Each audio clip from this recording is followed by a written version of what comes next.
Taurus Sun, Pisces Moons, this is your reading for, 2019. If this resonates, please consider a personal reading. My rates and info are below. In addition to my email, just send me an email. We can work that out. When you view it is when you're meant to see it. It doesn't matter what time of year. I'm doing them in the order of requests in the comments. First portion of this reading, I will read the textbook definition of your sun moon sign. So please refer to the source I credited below.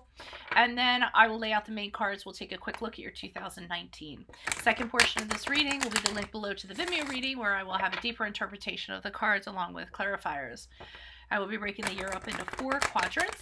Other things to mention, I am on the Instant Go app if you need a quick answer to a quick question. I'm uploading my weekly quickies to Facebook and Instagram. Check out my playlist for my 2018 readings and see if they rang true for you. And I will also be working on my compatibility readings throughout the year. So here we go. Holy Spirit, Angels, Divine Guides, Universe, can you please read your... Oh no, let's read your textbook definition first, shall we? Sun in Taurus, Moon in Pisces. The combination of your sun sign and your moon sign produces much creativity and imagination, but at the same time it creates a somewhat private dream life that may not have a firm grip on reality. Taurus gives you a restful or stable internal nature, but the moon gives a rather changeable personality. Despite a need and desire for sympathy and affection, you may isolate yourself from others and maintain strong powers of restraint and relating to your feelings. You are highly sensitive to emotional matters, impressionable to love and flattery. You are somewhat susceptible to being imposed upon by friends and associates. Insights to people are continuously being formed and evaluated, and the conclusions formed are generally accurate. It is important that you exercise discrimination in selecting your friends. The passive inclinations in your nature make you inclined to attract imposition by others, playing on your good nature and kind disposition. You take life seriously, but view things that are going on around you as though you were not part of the picture, and it is somewhat easy for you to lose sight of reality.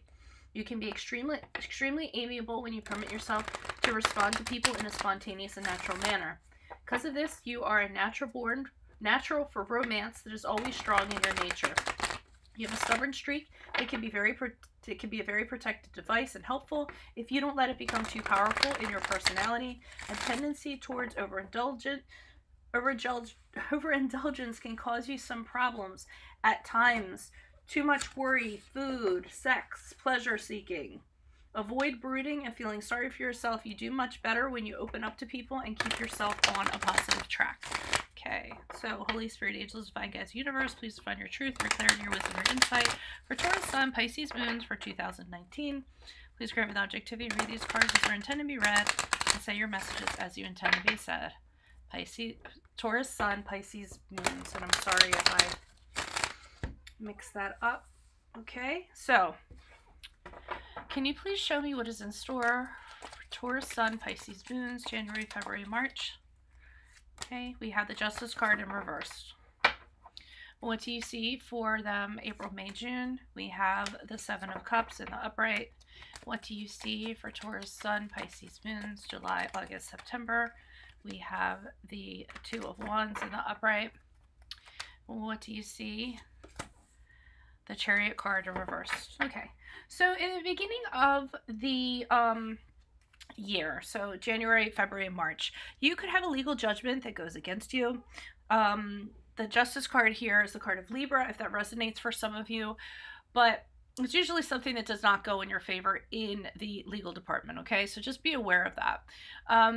For others of you, this can be just being judged by others, and you know, and it's just making you kind of feel, you could be being judged by others, or others could be blaming you for something, and it's a kind of treatment that really is kind of unfair. There's a bias in regards to it, and you just, you know, kind of don't feel very good about that. Whoever's in your surroundings kind of doing that.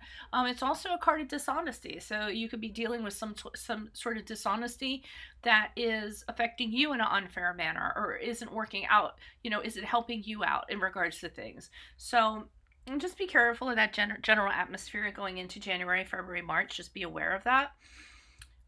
April, May, June, I'm telling you, across the board, like, this seems to be the best time period for most of these readings that I'm doing.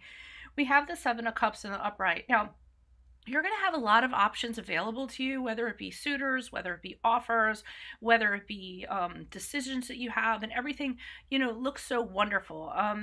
But there's a lot of confusion in regards to which of the choices that you should make, and you need to be very careful with the Seven of Cups, because you have to look carefully into each of these options.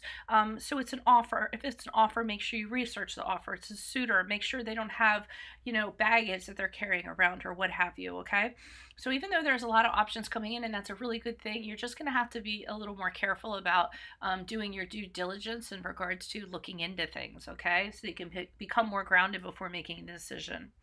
Now, here we have the Two of Wands in the upright. So this is where you guys are going to have choices, okay? July, August, September. You're going to have the world available to you, and you're trying to decide. It's usually deciding something based on results or based on you know, information kind of coming in that's going to help you on your choice. And it's usually a choice between two paths, the one path being the more familiar path, the other one being of risk. Okay, the Two of Wands is allowing these visions that you have, these visionary goals to come to life. Okay, and that's the path that has some kind of risk associated with it. It's kind of beckoning you to, you know, go down the path that has risk associated with it, you know, to kind of take the chances to open that world up to you. It's about future plans. It's about new ways of doing things, okay, if you go down the one path, okay? So you guys will really be kind of deciding, am I going to be taking on an adventure here and we see what kind of happens, or I'm going to stick to what's tried and true and I know, okay? Alrighty, and then we move on to the Chariot card, moving out of October, November, December, the end of the year. The Chariot card in reverse, well, just the Chariot card in general, is the card of Cancer. So at the end of the year, you're going to have something that's a little bit out of your control. You have a loss of personal control. Maybe you feel a little bit helpless because you can't seem to guide things or have things go the way that you want them to go, okay? For others of you, at the end of the year, it could just be a matter of having just travel issues. That's one of the things that has to do with the Chariot. The Chariot, when it's in the reverse, usually gets stuck, okay? It doesn't move forward. You can't steer it. You can't get to where you want to go, all right? And for others of you, you could be stuck because of somebody else. So somebody is exercising control over you, or you are at somebody's mercy, and as a result you can't get where you need to go. All right, so just realize at the end it might get a little muddled there, and you might have a little trouble kind of getting where you want to go, so to speak. Okay, whether it's a place, whether it's a goal, what have you. All right, so I'm going to go ahead and I'll see you guys in the Vimeo link. Just click on the link below. It'll take you to the reading. If this reading resonated with you, consider a personal reading. My rates and info are below. Just shoot me an email. We can set that up. Otherwise, best of luck to you guys for 2019. Adios from Veronica Garnet. Bye.